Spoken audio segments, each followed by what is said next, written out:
Starting your week the right way. Coming to the FPL Green Room with me, Gianni Battici, and her, Holly Shands. Coming up in today's show, we're going to react to all of the Game Week 9 action with my numbers game and Gianni's eye test report. I can tell you, Gianni, I have managed to watch 1.5 games this weekend, which is not bad when I think the last few weeks I've watched no football whatsoever. And exciting news, the podcast is coming in video form for all of our dedicated viewers on YouTube. We've currently got about 380 subscribers on YouTube. Hopefully this time next week, now that we've got the video episodes, we can get to 500 subs. That is the aim. Love that. Does that mean I've got to do my hair each week? I guess it does, which I've clearly not done today.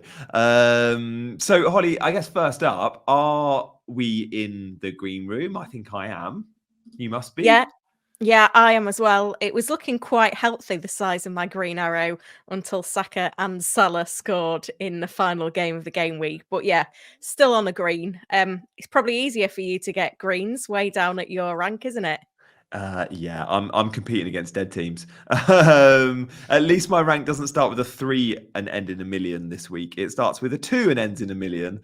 I've had like a 15% green, but it's I should have had a green. I'm on triple captain, for God's sake. We'll talk more about that later, the triple captain fail that was.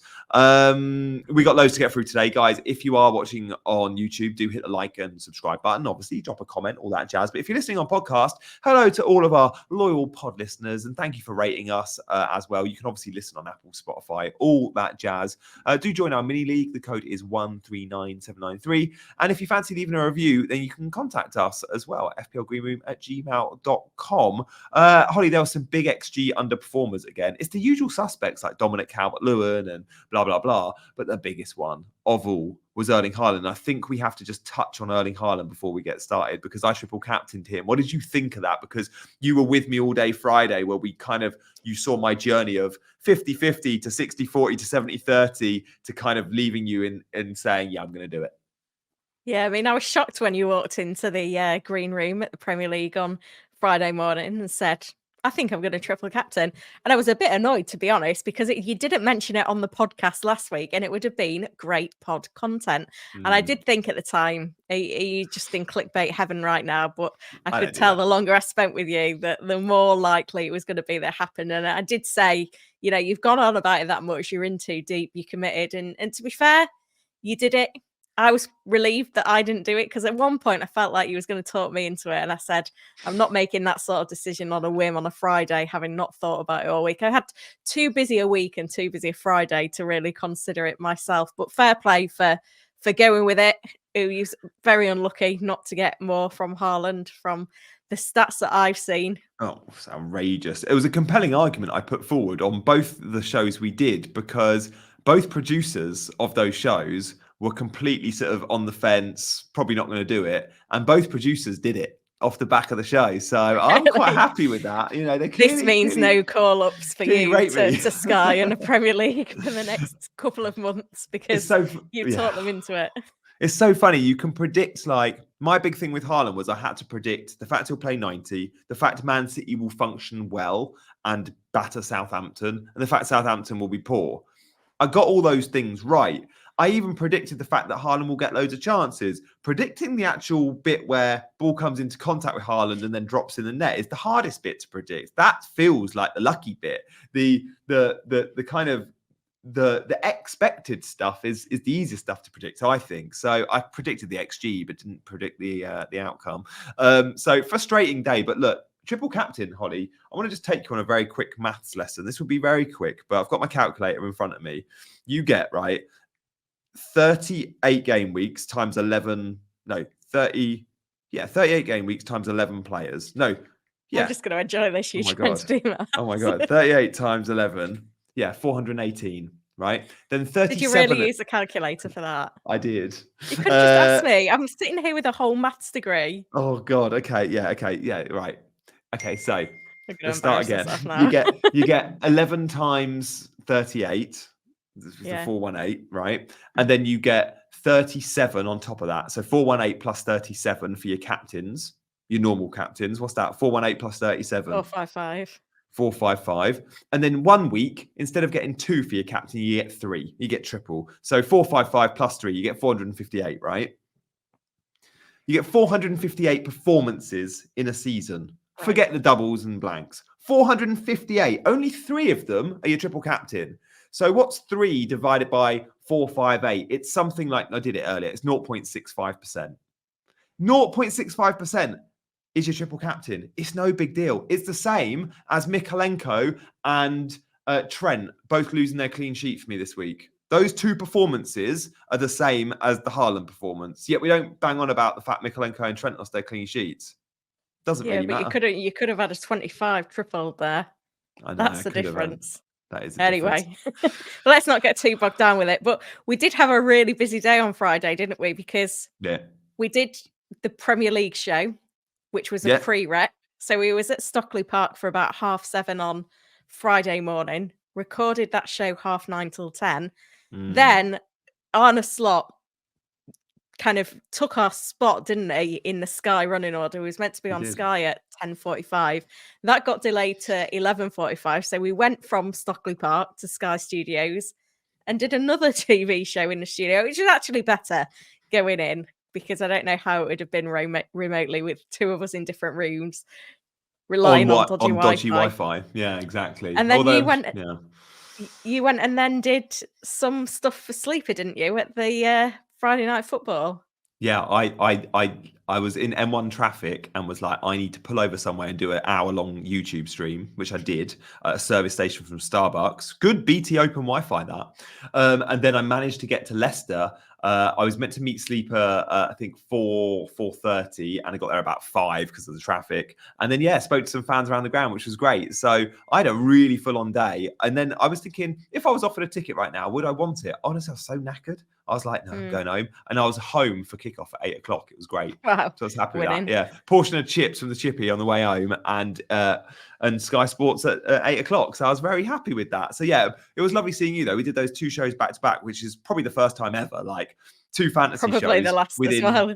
Yeah. 2 fantasy shows within 3 hours of each other. That's pretty cool. Yeah, and we had different things to talk about on each show as well. So I think if you were watching both, you probably got a different experience. I was super shiny for the Premier League show. Like they got me in vision on camera for ready for the second part because I was talking to my team and I was like, it was like someone had chucked a bottle of water over my face. Yeah, those studio lights where you were beaming. So you were shiny, and I went into the Sky show with an outfit change. Love that. This is why it's called FPL Green Room, guys, because Gianni, it's all Gianni. I literally had an outfit change, and I was like, "Holly, what? You don't have an outfit change? Oh, okay." I had an outfit change. Anyway, let's crack on, shall we? The numbers game, the eye test report, some big games this weekend, some big scores.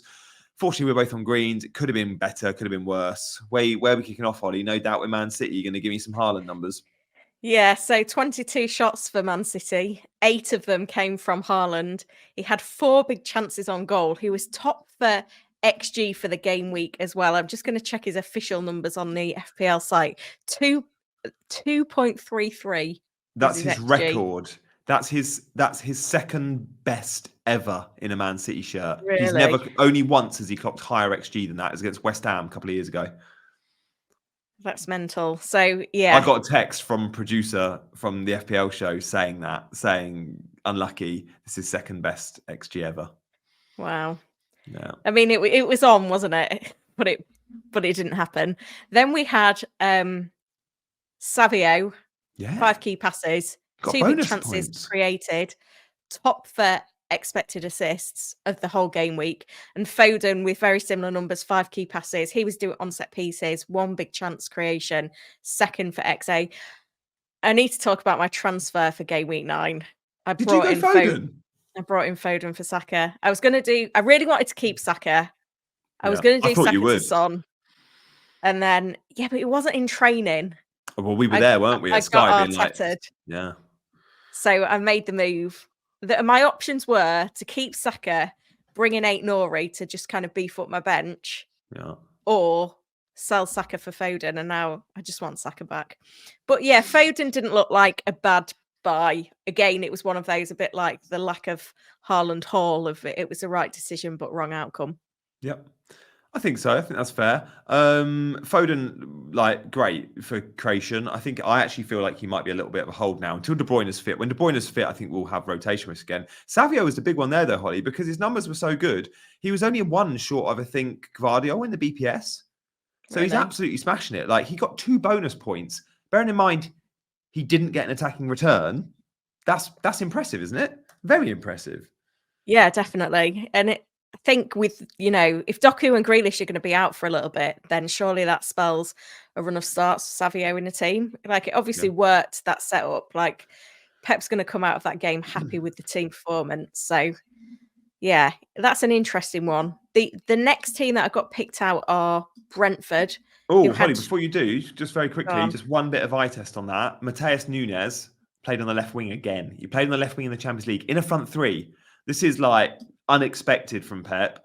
But what he did for that first goal, he found Haaland. In the 4 minutes of the game, he put in a brilliant left foot cross. Haaland finishes. I'm like, Jeremy Doku never does that. Jeremy Doku never finds Haaland. Mateus Nunes has just done it in the first 4 minutes. So interesting. And Rico Lewis's position was still really, really good. He obviously got the clean sheet. He's going to score at some point. That was just my takeaway from the Man City game. I like that. I've got Lewis, so it was great to get the clean sheet because I think it's the first City clean sheet since game week 1. Is it? Wow. That's poor. Oh, and Gvardiol, by the way, every time I watch him, I'm like, I should probably own him. He gets the 3 bonus points, but he could have, he's so good. Well, we may need to make a defender transfer this week. You never know. Yeah. Moving on to Brentford then. And Burmo, that 15-pointer. I think I had like a few players that got a brace this week. He had 4 shots, 3 on target, 1 big chance. We also saw Wissa back in the starting 11. 4 shots, 3 on target, 3 big chances created, which was great to see as well.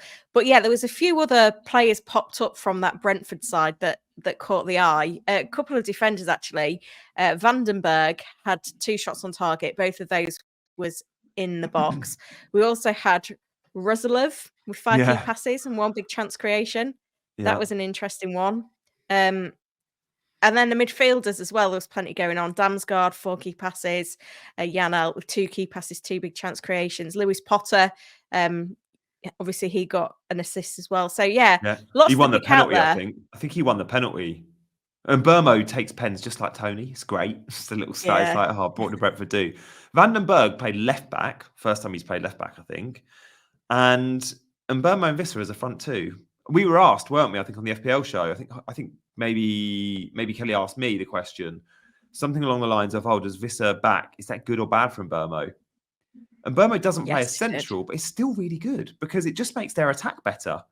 And you look now, and Burmo was the 4th most owned player in the game, behind Haaland, Palmer, and Salah. Obviously, the Saka issues in the last few weeks have obviously helped him there. 8 goals in 9 games this season. And you think he's becoming quite a template now, is having Justin Burmo enough. Like, you look at their recent performances, like they had the 5-3 against Wolves, the 4-3 against Ipswich. Next, they've got Fulham, Bournemouth, Everton, Leicester in the next 4. Isn't Burmo enough? Could we go more for that run? Could we bring in one of these defenders? They just don't keep clean sheets. But the thing is about their defenders are, especially the centre-backs, like I look at Pinnock in recent weeks, we've seen goals. Collins, I think, had an XG of like 0.5. He must have been one big chance header. And I'm reading a book at the moment from the XG philosophy, talking all about analytics and the way Brentford are an analytics club, and we all know that. But the way they put investment into set pieces with their set piece coach. And I looked at the XG again. When you look at Brentford's XG from set pieces each game, they always clock over 1, like more than any of they've got 1.5 at the weekend. Like, so whoever's scoring those set pieces at Brentford off the back of good free kicks from the likes of Damsgaard or delivery from Damsgaard, you've got to think those centre-backs are attractive because they're all cheap. I just don't see clean sheets. And I look at even Flecken and go, so many loved Flecken on wildcard, but he doesn't keep cleans. Yeah, that's the thing, isn't it? But again, if he probably comes up with a load of save points. He does. Yeah. Oh, well, he's done all right there.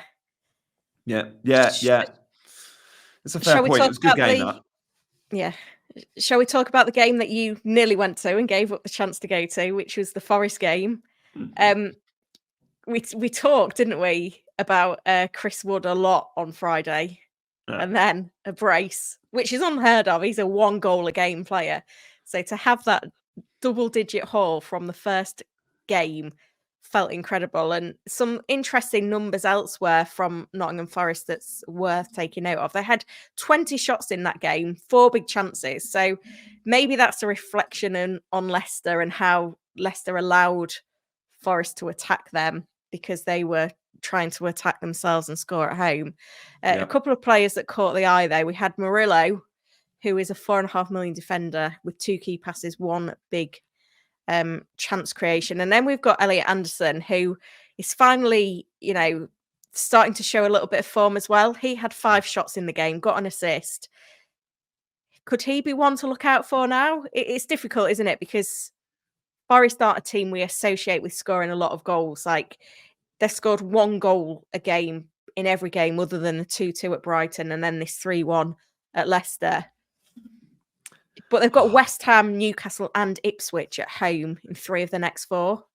Yeah, the fixtures are good. Chris Wood is scoring goals for fun. Even when Chris Wood scores 1 goal, because the team don't score much, there's a very good chance that 1 goal still gets him 2 or 3 bonus. Obviously, if he gets a brace, he's getting 3 bonus. But those 1 goals are worth more than the 4 points for Chris Wood because he's in a team that don't function that well in terms of extra output away from him. The share of the points goes to him, and therefore the bonus goes to him.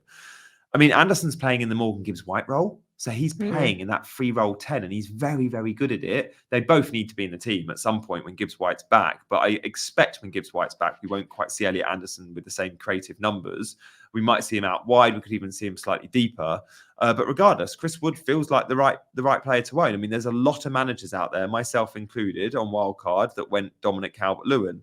And you look at the likes of Visser, the likes of Cunha at Wolves, and obviously, clearly, the main man from all those budget forwards, Chris Wood. He's the best shout. He surely is. He is flagged on the FPL website, which means a lot of casuals won't buy him. He's fine. He's 6.4 million. He's 16% owned. And yeah, 3 of the next 4 at home. I think he's the standout of all those budget forwards. I like Visser and I really like Cunha for the fixtures and the output we're seeing from Cunha. But Chris Wood feels like head and shoulders above them, especially with 3 of the next 4 at home.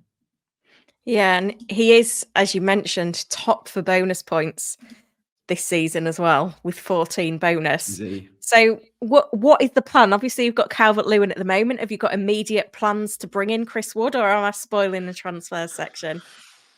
Only if I make 2 transfers, which means a 4-point hit, which I can't see myself doing. But long term, I want Chris Wood. But I feel like if you get in Chris Wood, you need him now. So I look at it and go, how do I reach him? I just don't know because I've got 6 million to spend if I sell Calvert-Lewin. The other option is I sell Solanke to Wood. And that is genuinely a consideration. Like, Solanke's been rubbish. But you keep looking at Solanke's fixture, especially in 11, and go, he's got Ipswich in 11 at home. That's his one. That's his hat-trick game.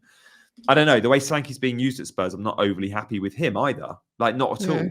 If I could reshuffle my front line, I would have Haaland, and then I'd have 2 of those budget forwards we've discussed. I wouldn't have Solanke. I wouldn't have Calvert-Lewin. It'd probably be Cunha and Wood. But I don't have free transfers to make. Therefore, I might end up just keeping what I've got. I mean, what's your plan with? You've got Solanke as well, right? You've got Wood, Haaland, and Solanke as your 3. Yeah, and I bought Chris Wood a few weeks ago for Jackson. Jackson scored in consecutive games, so it's annoying. But I kind of bought Solanke looking at the 4 game weeks. So Aston Villa at home, Ipswich at home. Like, he's not going anywhere for those 2 fixtures. Spurs have been decent at home this season. I think there's just the 1 defeat, the 1-0 against Arsenal, North London derby. But, beat Everton 4-0, beat Brentford 3-1, beat West Ham 4-1. So, yeah, got to stick with it at the moment, I think. I think we have. Yeah, I think so. Other big games, Holly, that I wanted just to touch on, because there was good TV games this week. We obviously spoke about Leicester. Everton Fulham was a TV game. I want my Saturday night back. That wasn't great. Fulham are good. Everton, they're one of those teams that just don't ever excite and clock high chances. Therefore, Calvert-Lewin is, when we talk about his budget strikers, he's not in a fun team. Saturday 3:00 games were really interesting. Brighton Wolves was obviously fun. We spoke about Brentford Ipswich. Villa Bournemouth was all Villa. Ollie Watkins owners are a bit unlucky. It's worth noting Luca Dean, who's often known as an FPL troll, and I called out Luca Dean last week. I think he's the most informed left back in the country at the moment. He came off before they conceded, so he banked bonus points and the clean sheet. And what I like about defenders that come off at 75, 80 minutes is they have that chance of keep banking the clean sheet. I said about Trent a couple of weeks ago, we're seeing a lot of Trent coming off at 80 minutes. When Liverpool winning, Gomez comes on. That's a good thing for defenders. And it absolutely works out for Dean, because Dean will come off a lot because they've spent a lot of money on a left back, Ian Maatson from Chelsea, 40 odd million or 35 odd million. He's going to come on and get minutes. But Luca Dean was great and really high, like Bailey on the other side, super high. And Rodgers came off before the hour mark, which is really rare because we all see Rodgers as this 90-minute man. A 90-minute man, but not this time round. Not this time round. So that was worth noting. And then the Sunday fixtures, Chelsea, Newcastle. I mean, Pedro Neto started. Just to show the Chelsea players, if you play well on the Thursday night, you've got a chance of breaking into my 11. This is what Maresca's saying to his second string on Thursday night games. The best player on Thursday night was Mudryk and Pedro Neto. Now, Mudryk came on as the first sub. He never comes on as first sub. So, tick, he's done well on Thursday. He gets in. And Pedro Neto started instead of Sancho. Now, Pedro Neto scored, hit the post, was an absolute monster for Chelsea against Newcastle. If he stays fit and keeps a spot and earns that spot on the left-hand side, which he might have just played his way into, he's 6.2 million. 0.5% owned. So watch this space with Pedro Neto. Yeah, it looks like Maresca's going to have a decision to make now, because obviously that was a good performance. Obviously, Sancho wasn't... Am I right? He was there. He was available, I think. Was he? I think so. I saw him on the bench, but I don't know if that was just. I'll double check that as we're discussing it. But yeah, I'm pretty sure he would have been available. I saw him on the bench. I just don't know if he was there, like making up the numbers or. I'd seen somewhere that he was ineligible to play. Oh really? Because obviously he's on loan. But yeah, okay, he's on the bench. Yeah, he was listed as a sub. Right. Yeah, no, I just thought of that and thought that doesn't even make sense. Oh, it must be when they play Man United next week. Right, it was like an early. That'll be why then. Yeah, I knew I'd seen it somewhere. Pedro Neto next week looks good for a start then. 6.2. Yeah, that's good to know. But maybe Maresca was giving him the chance in the league in anticipation of next week. Yeah, fair point. Probably was. So that was good. Reece James played left back. And Reece James now, because he's coming back from injury, but also Maresca's tactic, he doesn't ask much from his fullbacks. So Reece James isn't the Reece James of old where you're going to get goals and assists. He still takes some of the set pieces, shared them with Cole Palmer. And Cole Palmer, Holly, have you seen the pass for the Chelsea goal? You're going to have to check. It's amazing. Yeah. So he deserved the assist for that. I did, didn't he? You don't get any points for the assist annoyingly. But yeah, Cole Palmer, I mean, he had a goal in the first sort of 20 minutes of the game, which was ruled out marginally by VAR. He obviously scored a great goal, got the assist, and there was a penalty given in the last 5 minutes on Nkunku. Yeah, saw that. Which, though it was never a pen, but the fact it was given on field and then VAR overturned it, you can feel a little bit unlucky because VAR don't always get the decision right with the overturn. It's got to be the clear and obvious error. So Palmer on another day has 3 or 4 attacking returns instead of the 1. But as always with Cole Palmer, you get the 1 and you still get bonus. He got the 3 bonus points because his underlying numbers are so good. Still a 10-pointer. Yeah, it's just... I mean, obviously I love the Palmer returns, but I feel a bit sad now because like everyone's got Palmer. Okay, and I know he was quite highly owned when I got him on Game Week 6 wildcard, but then since then I think the he's gone content creator template has moved there as well. He wasn't popular on Game Week 6 wildcard, Holly, because you were one of only a few content creators that had him for that massive haul. And then he blanked in 7 and 8, and now by 9, everyone's got him. I reckon he was about 25% when you got him in 6, and now he's 55. I think he was higher than that because I think there was...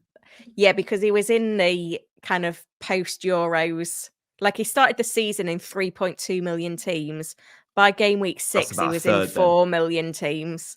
So, yeah, he was around that 40% mark. But, yeah, he's had, like, another 1.7 million people have bought him between Game Week 6 and this week. And every content creator. Me included. I sold Saka for Palmer. By the way, Saka got 2 bonus points. Salah got Ugh, 3. Salah got 3 for really? And Liverpool. that's so Yeah. annoying. It's really annoying because Salah didn't do much at all. Yeah. But he I gets the equaliser. I also noted that West Ham had 5 big chances and an Yeah. XG of 2.98. I think they were second for XG. And it By was the Man Bowen United. who put in a good performance. 3 shots in the box, 2 big chances. Never a penalty, though. Never a pen, but it was given. And West Ham, look, we can speak about Bruno missing chances. Dalot missed an open goal. West Ham out XG'd Man United. And we talk about XG a lot in this pod. I certainly do. But it gives you a flavour of how the game went. And West Ham were the better attacking team. Man United play Chelsea next. Watch out. Watch out, because Chelsea are a much better attack than Man United, and they are at 6s and 7s. Oh, and by the way, for a bit of extra spice, Cole Palmer's a boyhood Man United fan. Yeah. Yes. I like that narrative. Honestly, he's a captain option next week, Cole Palmer, to Man United. It's got to be. It's got to be. Like, we're all going to captain Haaland, as always, probably. But it's not the best of fixtures. Bournemouth away is not easy. We've just seen Arsenal lose to Bournemouth at Vitality. Chelsea struggled against Bournemouth at the Vitality. City won't have it all their own way. Cole Palmer's Chelsea are going to dominate that football match versus Man City, I think. It's an option. It's an option. Yeah, I'm just What do you looking reckon? last season, Palmer scored away at United, 2-1 win, and then in the home game, he scored a hat-trick in a There we go. 4-3. Was that the There. game where he had like 3 penalties? Yeah, I think it was, wasn't it? really It late. was It the was like, game of penalties. I feel like that was also a game where it was like 3-2 to Man United with 5-10 minutes left, and Chelsea, it was like proper Yeah. smash and grab. Yeah. Yeah. So yeah, interesting there with captaincy. We'll talk more about that later, guys. But if you are watching, by the way, on YouTube, thank you so much for tuning in. Do hit that like button, and definitely, if you're not already subscribed to the channel, then do. Crystal Palace beat Spurs. I didn't watch this at all, Holly, but all I heard from my WhatsApp groups were Spurs were rubbish, like non-event They just didn't Spurs. show up. They've not been great away from home this season. Obviously, they had the draw at Leicester in game week 1, lost 2-1 to Newcastle. Yeah. They did win 3-0 at Old Trafford, but then they lost 3-2 to Brighton. Now they've lost 1-0 to Crystal Palace, and that felt like a decent game for them on paper. But again, there's a lot of fixtures where if you ask a Spurs fan, they'll say, should have won that one, should have won that one. Yeah. Yeah. They're just a bit soft centre-ish. Like Van der Ven, howler, by the way, for the goal. I did see the goal. Ball he just mucks around with it, gets robbed. Cross comes in. Eze with a wonderful little assist. And then Mateta, who started over Nketiah. It was Mateta and Pap Sarr up front with Eze just behind. So, yeah, one to monitor there for Mateta lovers from last season if he keeps his spot. But yeah, I thought it was interesting. Loads still have Pedro Porro. He's an expensive defender to own when you just don't feel like you're ever going to get clean sheets. And then obviously so many bought Brennan Johnson. Last week, I think he was the most bought in player. Disappointing. And obviously Son's still injured. I guess Son will be back next week. So let's see. But now I think knowing Spurs have lost, I think there'll be very little love for Son, even though they've got 2 home games against Villa and Ipswich next. I just think we're seeing the likes of Saka back fit. And if you've sold Saka, you're going to be trying to buy him back, aren't you? So there's going to be no room for a Sonny. Yeah. And then you've got that Europa League hangover, it feels again. Big midweek game for Spurs as well against Man City in the League Cup. Although I think City will go weak. Pep has promised us he'll go weak. A month ago, he was quoted on the draw, off the back of the draw, going, I'm going to play the B team, the kids. I'm going to play the team that hasn't had many minutes. So really hope Rico Lewis, Phil Foden, Haaland, my 3 all get a rest. But let's see. You never know with Pep. That might have been sort of tongue-in-cheek. Let's see. I feel like we've got the same team because I've got those 3 players as well. Yeah, although you've got Chris Wood and I've got Calvert-Lewin, so that says a lot about our season so far. Holly, we always do troll of the week. We've spoken a lot at the top of the show about Erling Haaland. It's clearly Erling Haaland. Did anyone else jump out for you other than Haaland for you? Like, can we go managers? Can I go Arteta for the whole Saka situation? Yeah, I can definitely go. You called it. You were like, if Saka's fit or Saka plays, I think Arsenal will do well, and absolutely did. Like, great start to the game with Saka scoring early and then gets his 2 bonus points. But I would love Saka back in, but I don't see him as a priority buy. I mean, other troll of the week, I guess, would be the Arsenal backline. Like loads today. Loads. We're recording this on Sunday. Had Raya and Gabriel. Now, Gabriel goes off before 60. Raya gets a yellow card and concedes 2 goals. So what? Gabriel gets a point and Raya gets a 0? That is shocking for an Arsenal backline that hasn't been keeping clean sheets either. It's a lot of money to be spending on 0s and 1s, isn't it? I know. I look at Raya. Since I bought him on my wild card, 1, 2, 1, 0. And Gabriel, 1, 2, 1, 1. And he was icing his knee. Like, was it a dead leg or is it something more? The fact he went down, tried to play on, and then couldn't, and then went off 5 minutes later, I was like, that doesn't look good. And there was ice there, and he went straight under the tunnel for treatment. It wasn't I'm going to go sit on the bench. He went indoor to see the physio, went onto the massage table, and look, I think we're not going to know. We're not going to know if he's available. All I'd say is have a good sub ready to go. He'll either start or he won't play at all. We'll see. I was going to say we'll see pictures of him in training. Who knows? We didn't see that with Saka, did we? No. So you're not going to get information when they play Preston in the League Cup on Wednesday. The good thing is for Gabriel owners is you've probably got a good first sub, defensive sub. Like I've got a Mikolenko to come off the bench, and actually the next 2 fixtures, it's fine benching a Gabriel. He's got Newcastle away. I think they concede. Chelsea away. I think they'll concede. You want Gabriel long term, therefore I don't think he's a sell. So it probably doesn't matter too much. But yeah, I mean, what are your plans, Holly, when we look forward, future plan, like forward planning, captaincy / transfers? Where's your head at for early moves? So I've got 3 free transfers. Gosh. I'm not. My forward line is fine. I'm looking at. I'd like Saka back, but I'm not going to sell Foden before Bournemouth away. I don't think. It's the Gabriel issue. I need to buy Aït-Nouri. I should have done it last week. I've got Greaves injured on my bench, so maybe I'll make that switch from Greaves to Aït-Nouri. Who's your 5th defender then? Greaves and who else? Like, do you need to buy a defender? So I've got Gabriel Lewis, Konza, who's got Spurs away, Colwill, who's got United away, and then Greaves, who's injured. So, United away is a good fixture, Holly, remember? What, for a Chelsea defence that don't keep clean sheets? Chelsea defence is just terrible. Yeah, so I think buying Aït-Nouri, obviously I wasn't expecting a clean sheet in the Brighton fixture. It is annoying they scored.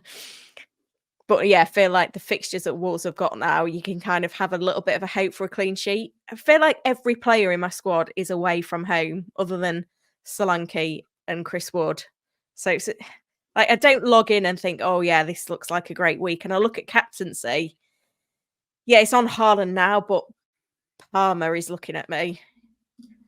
Palmer's definitely an option. Like, let's see what minutes they both get in the week, but I expect them both to get a rest. By the way, Aït-Nouri, Gary O'Neill came out post-match and said it was my error. I shouldn't have played a back 5. He was disappointed with himself. Half-time, he moved it to a back 4, and then they looked so much better second half, Wolves. He said, I only played a back 5 because against Man City, we had success that way. Obviously, when you play Man City, you set up differently. He kept it for Brighton. It didn't work. Half-time went to a 4. So Aït-Nouri in a 4 isn't quite as attractive, but still got his goal and he's going to get clean sheets because the fixtures are so good for Wolves. So I think if I was you and shopping for 4.5 million defender, it'd be Aït-Nouri or the Forest lads. Like, yeah. There's so many, all the Forest defenders are 4.5 or Moreno at 4.4. So there's an option there too. And we talked about Brentford defenders as well, didn't we? Yeah, exactly, for goal threat. Brentford and Forest are the 2 teams that clock loads of XG from set pieces too. Like James Ward-Prowse is taking those free kicks at Forest, and they've got the likes of Murillo and Milenkovic, 2 good ball winners. So I see goal threat for the Forest centre backs too. But just a thought. I mean, I'm not really shopping there. I've got Matt Sells, so I've got Forest covered. Matt Sells, who, by the way, got an assist. Thank you for your text, Holly. Oh, yeah. I love that. I hope that stays. As we're recording this, you would expect the bonus points to be locked in. But, I mean... It's up to 15 minutes, isn't it? Well, yeah, I think we're past that point.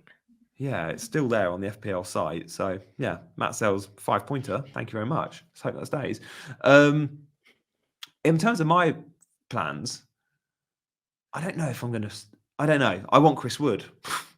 But Yeah. I don't know if I should sell Solanke knowing he's got Ipswich, and I can't sell Calvert-Lewin because I've not got the exact funds. So the other option is I do sell Calvert-Lewin, but I can't get to Cunha.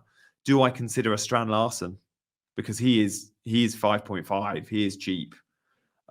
He's obviously got great fixtures, just like Cunha. He doesn't quite have Cunha's appeal in terms of shot volume, but he is the number 9. What do you make there of the Wolves sort of attackers between Cunha and Strand Larsen? There's a million price difference between them. That's the issue. Yeah, Cunha's got pens, and his underlying numbers were pretty good against Brighton, whereas I didn't really get that same vibe for Strand Larsen. So he had 5 shots, all in the box, 2 on target. Who Cunha and he did. also and he also made 4 key passes, including 1 big chance creation. Right. Strand Larsen was 2 shots, 1 key pass. It's not quite the same, is it? Yeah. An XGI of 0.1 v an XGI of 0.5. Yeah. It's just the money, though, isn't it? Is Calvert-Lewin worth holding? I mean, what's your take on Calvert-Lewin? When you look at the Everton fixtures, we're going to have a lot of Calvert-Lewin owners watching, listening, So going, boring. Do I sell? Thing is, we're going to be sat here in a week's time, and we're going to be having the same conversation of, oh, why don't I own Chris Wood? Why have I still got Calvert-Lewin? Yeah, but I can't make the move between the two. You need 0.5 for that. But I could sell Calvert-Lewin for Strand Larsen and bank some money. I think you're just passing the problem forward, aren't you? Yeah, well, that means rolling another week with Calvert-Lewin in my team. Like, he is useless. Don't know. I think I'd take the hit. Is Would there anyone you? that you can obviously get funds out of? Not massively. Like, not that I really want to sell. Trent is the obvious cash cow in my team, but I'm keeping Trent. Gabriel, I could sell and buy back later. But no, not really. Like, I like my team. I like my defense. It's Calvert-Lewin. I don't like Solanke. I could sell Solanke to Wood, but I just want Ipswich cover. That game week 11 for Spurs, they're the sort of team that can go and clock big scores. So let's see. But yeah, I'll follow us both on Twitter and YouTube for extra info throughout the week. But not sure what I'm doing yet. And captaincy, like you, I'm sort of 50-50 on Palmer to Haaland. Holly, every week we talk about parenting. My favourite part of the show. We have a parenting hack of the week. We're both parents. Both got young children. What's your parenting hack of the week? Well, half term this week, and what my kids have been loving is the kids eat free at Tesco Cafe. What? So, kids, have you got a big Tesco near you with a proper, the official Tesco Cafe? I used to work in Tesco Cafe. On a weekday in the school holidays, so this will be live for this week, Monday to Friday, kids eat free with any adult purchase. So you have to buy a main. You have to buy a main? No. You could go get yourself an apple for 60p. Stop get a free kids meal. That's a hack. So the kids last week went to Tesco for their lunch twice and for their tea once. And they get a decent sized meal. So you get like your main bit and 2 sides plus a drink for free as long as you buy something. So, I mean, you could go have lunch. Obviously, I've got 2 kids, so I have to buy 2 things. So on Wednesday, we'd gone out for the day and then we went to Tesco Cafe for tea. I bought an apple and a can of Coke for £2.50. And then Bobby had... That's expensive for an apple and a can of Coke. Yeah, well, it is. But then Bobby got fish fingers, chips, beans, and an orange juice carton. And Billy got pasta, chips, and sweet corn and an orange juice carton. And it cost £2.50. That is amazing. But do you feel guilty do you feel guilty picking the apple? Well, I'm trying to... Things that adults have to buy. You're like, oh, you could have the £7 cottage pie. I'll have an apple, please. No, I mean, you... I do the same. You order on the machine. So even better. No guilt. You don't have the shame. Yeah. I mean, I can recommend the ham and cheese toasty, but it was a day where I was cooking tea and I was not... I mean, you could go coffee and cake. I was trying to be a bit more healthy. It did make me laugh though, because there's like these 3 like youngish lads in that was like 19, 20, and one of them turned up. He'd got on his tray a couple of apples, and then there was this food came out, and there was like a fish fingers and chips and a burger and chips, and the woman was like, "Whose are these?" He's like, "Oh yeah, they're both mine." He'd gone and bought himself 2 kids' meal deals. and Brilliant. 2 apples, £1.20. And to be fair, I think if you had 2, there'd be a reasonable amount of food. But yeah, it's just, I mean, I don't know what meal times are like in your house, but my kids are such messy eaters. So to have that meal out, they feel like they've had like this restaurant experience. It is just Yes. Tesco Cafe. And you've not got all the mess. It's a But great what I do shout. find weird though is the concept of a cafe in a supermarket. Can we just touch on this? Like, Mhm. you're in a supermarket full of food and you buy food to take home and cook. Who, like, genuinely thinks, "Oh, while I'm here, I might just stop and have me lunch in the cafe." But people do it, and it's bizarre. Yeah, it is bizarre. I used to work in one and it was always busy, always busy. Like Yeah, people before their shop or after. There's even a bit of car. We used to have a little car park for the trolley trolleys. park, yeah. Yeah, but my job working there was there was 2 sides of the restaurant. One in front of me where it was like public facing, then the kitchen, and then behind the kitchen another restaurant where it was just for the Ah, staff. So you'd feed the staff, and I used to feed all the night staff, and they would get subsidised meals. So they'd get like a meal for like £2.50. It's great. yeah. I'd start my shift at 11 p.m. and finish at 6 a.m. Do like a 7-hour shift through the night. They'd all come in for their break at like 2 a.m. and their lunch at 4 a.m. Ridiculous. You've Yeah. had some jobs in your time, haven't you? Oh God, let's not get started. We'll have another podcast for that. Yeah. I was at sick form. I was in sick form at the time. So have you got a free weekday where you've got Gaia to take her for a free lunch this No, but week? I've got a free hour or two, so I'm going to do it. Yeah, I'm definitely. yeah. I'll send Do you a it. pic. I'm Let me going know to how you get absolutely on. do that, and I will be getting the Apple, even if there's no computer to do it via. I don't think ours got the computer, but I'll I think you can happily. get a bottle of water for £1. Oh, amazing. Get That's yourself a me. coffee and a cake, or just a coffee. Yeah, true. I'll do that. Guys, let us know if you've got any good experiences from cafes in supermarkets, what your thoughts on them are. They must make money. They wouldn't be there. That's been loads of fun. Holly, we'll be back same time next week, I guess. Hopefully with some better green arrows. Like, I want some big gains. They got to come soon. Yeah, hopefully we're celebrating going a bit differential with Palmer captain. That game is the Sunday game just before we record, so it'll be an interesting one. But yeah, remember this is the first video episode of the podcast as well. So if you've got this far and you think I still want to see them, go check us out on YouTube and subscribe to the channel. This time next week we want 500 subscribers. I think we can get there. I'll even do my hair next week if we do. Guys, that's been loads of fun. Thank you so much for hitting all the buttons on your way out as well. Make sure you come and join us next week, of course, and we will see you for another FPL Green Room next week. Cheers, guys. Bye-bye.